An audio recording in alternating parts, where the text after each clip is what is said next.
Assalamualaikum warahmatullahi wabarakatuh. Selamat malam, sobat horor klasik dimanapun Anda berada. Semoga pada malam hari ini, sobat horor klasik dalam keadaan sehat walafiat dan selalu dalam lindungan Tuhan Yang Maha Esa. Pada malam hari ini, saya akan menceritakan sebuah cerita horor yang dialami oleh salah satu teman saya yang bernama Mas Ganang ketika dia dan keluarganya masih tinggal di sebuah rumah yang berada tepat di pinggir rel kereta api. Namun, seperti biasa, sebelum saya memulai cerita pada malam hari ini, izinkan saya pertama-tama mengucapkan terima kasih kepada sobat horor klasik yang telah mendengarkan cerita-cerita dari channel horor klasik.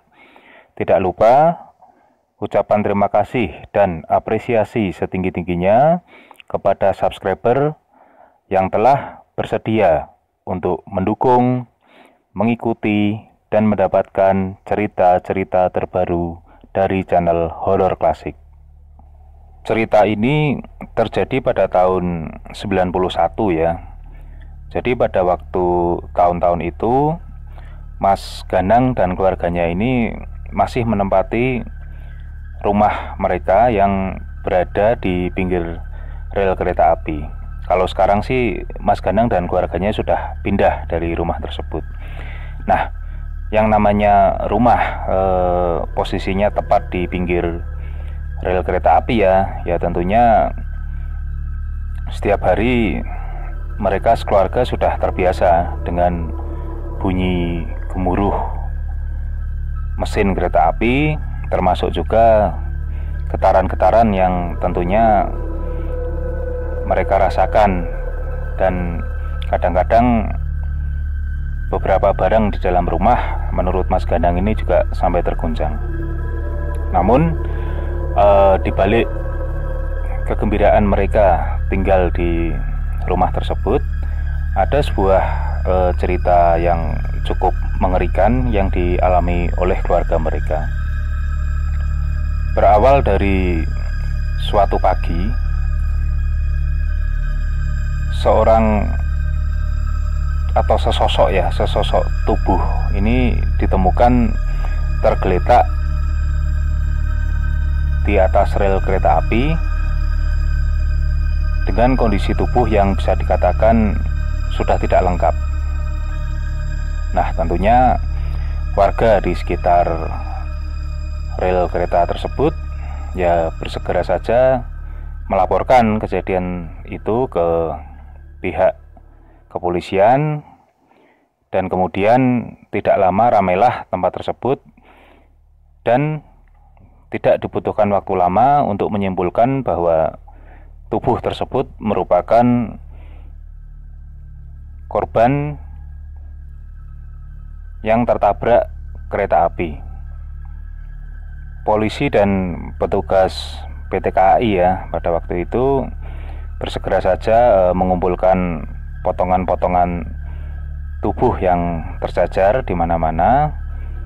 Namun ketika sebagian besar potongan tubuh ini sudah dikumpulkan ke dalam kantong jenazah, ada satu bagian tubuh yang sudah dicari sampai kemana-mana, ini belum diketemukan, yaitu bagian kepala. Nah, pada waktu itu kejadian tubuh itu kan ditemukan di pagi hari ya. Itu sudah dilakukan pencarian sampai dengan siang hari, kurang lebih jam 1 siang. Tetap saja potongan kepala dari tubuh tersebut tidak ditemukan. Pada waktu itu pihak kepolisian dan petugas yang melakukan olah TKP berkesimpulan bahwa kemungkinan besar potongan kepalanya ini tercebur ke dalam saluran irigasi. Karena memang kalau saya gambarkan sedikit posisi rumah Mas Ganang ya, jadi di bagian belakang rumahnya ini kurang lebih dari tembok belakang rumahnya berjarak sekitar 5 atau 6 meter itu rel kereta api, dan kemudian setelah rel kereta api itu ada satu saluran irigasi yang dengan lebar kurang lebih 2 meter. Jarak antara saluran irigasi dengan rel kereta itu cukup dekat ya, mungkin hanya sekitar 1 atau 1,5 meter seperti itu. Nah, sehingga polisi mengambil kesimpulan yang paling mungkin untuk diterima akal, bahwa kemungkinan besar potongan kepala tercebur ke dalam saluran irigasi dan kemudian terbawa oleh arus air yang memang cukup deras. Nah, namun demikian pihak kepolisian tetap saja melakukan penelusuran dengan mengikuti aliran air. Nah, hingga pada sore hari proses olah TKP sudah clear, area TKP sudah betul-betul clear dan warga beraktivitas seperti biasa. Karena memang sebetulnya kejadian orang tertabrak atau kecelakaan kereta di daerah tersebut bukan merupakan hal baru.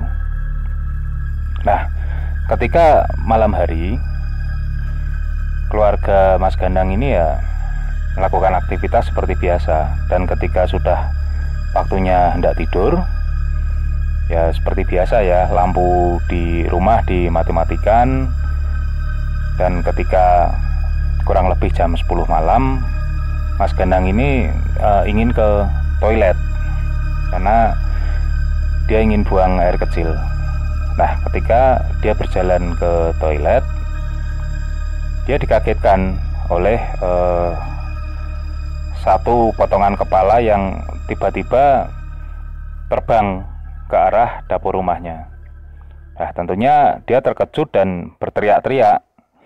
Kemudian ayah dari Mas Gandang ini keluar kamar, bertanya kepada Mas Gandang apa yang membuatnya berteriak-teriak, dan Mas Gandang menceritakan apa adanya, bahwa ketika dia hendak menuju ke toilet, dia dikejutkan oleh kepala yang terbang menuju ke arah dapur.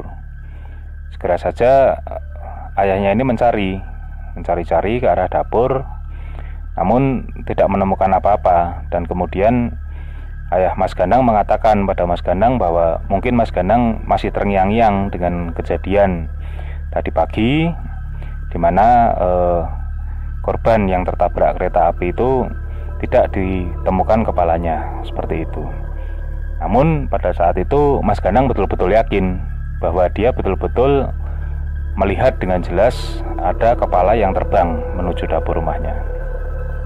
Nah, akhirnya malam itu berlangsung, dan keesokan harinya ketika waktu sudah malam hari juga, giliran ibu dari Mas Gandang yang ketika itu baru saja selesai mengunci pintu depan dan hendak menuju ke kamar tidurnya, tiba-tiba ibu Mas Gandang ini dikejutkan oleh sosok kepala yang terbang di ruang tengahnya. Dan tidak jauh berbeda dengan reaksi Mas Gandang kemarin, ibu Mas Gandang ini juga berteriak-teriak, menjerit-menjerit, dan bahkan sampai menangis. Nah, ketika itu ayah Mas Gandang lagi-lagi berusaha untuk mencari ke seluruh sudut rumah, namun juga tidak menemukan apa-apa. Nah, karena kejadian yang dialami oleh ibu Mas Gandang ini memang belum terlalu malam ya, itu kurang lebih masih sekitar 8:30 atau jam 9, dan kebetulan memang seluruh anggota keluarga Mas Gandang ini belum tidur. Akhirnya entah bagaimana mereka meyakini bahwa jangan-jangan potongan kepala yang kemarin tidak ditemukan itu berada di salah satu tempat yang ada di rumah mereka. Nah, waktu itu kakak Mas Gandang sempat berujar, jangan-jangan potongan itu terlempar ke loteng rumah. Karena memang rumah keluarga Mas Ganang ini terdiri dari 2 lantai. Namun untuk lantai 2 ini memang bisa dikatakan tidak pernah digunakan ya, atau sengaja dikosongkan. Karena memang rumah itu sebetulnya cukup luas, dan dengan anggota keluarga yang hanya berjumlah 6 orang ya kalau saya tidak salah yang tinggal di rumah itu, lantai 1 pun sudah lebih dari cukup untuk dihuni 6 orang, sehingga memang lantai 2-nya memang betul-betul dikosongkan. Nah, pada saat itu terjadi perdebatan, karena bagaimana mungkin kepala dari korban yang tertabrak kereta api itu bisa terlepas dan kemudian terlempar sampai ke lantai 2. Namun kakak Mas Ganang ini tetap meyakinkan dan berkata bahwa mungkin saja, karena dengan kereta yang berjalan kencang, karena memang kebetulan rel yang melintas di belakang rumah Mas Ganang ini merupakan perlintasan di mana kereta di situ berjalan dengan kecepatan yang tinggi, sehingga menurut kakak Mas Ganang sangat logis bila kepala bisa terlempar ke loteng. Apalagi memang sebetulnya untuk lantai 2 ini ada bagian terbuka yang menghadap ke belakang atau menghadap ke rel. Nah, akhirnya ayah Mas Ganang ini menengahi dan tidak ada salahnya untuk mengecek ke lantai 2. Akhirnya mereka beramai-ramai naik ke lantai 2. Dan tepat seperti dugaan dari kakak Mas Ganang, di teras lantai 2 yang menghadap ke arah rel itu, tepat di samping kursi teras, terdapat kepala yang tersandar di kaki salah satu kursi. Nah, tentunya mereka semua sekeluarga terkejut ya, karena ternyata apa yang dikatakan oleh kakak Mas Ganang itu betul-betul terjadi. Dan mereka juga tidak menyangka bahwa kepala tersebut yang selama ini dicari-cari ternyata selama 2 hari 2 malam ada di rumah mereka. Ya, langsung saja ayah Mas Ganang ini melaporkan hal tersebut ke ketua RT, yang diteruskan ke pihak kepolisian.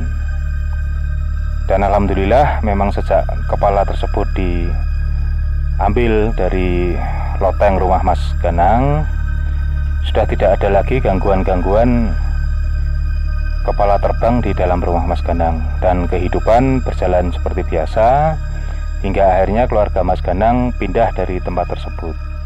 Dan memang selama Mas Ganang dan keluarga tinggal di rumah tersebut, meskipun banyak sekali terjadi kecelakaan di area tersebut, namun kejadian yang bisa dikatakan sebagai kegiatan sebagai kejadian horor atau mistis ya baru sekali itu yang dialami oleh Mas Ganang dan keluarga.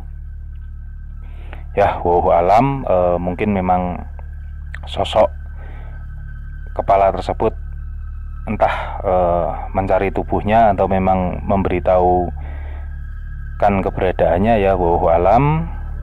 Namun yang jelas yaitu tadi, memang fakta bahwa ternyata kepala dari korban yang tertabrak kereta api tersebut memang terlempar ke loteng rumah Mas Ganang.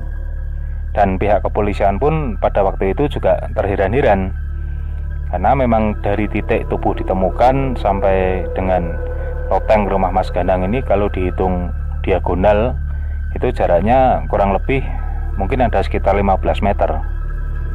Tapi ya lagi-lagi wallahu alam, memang seperti itu kejadiannya dan tidak perlu berspekulasi lebih lanjut.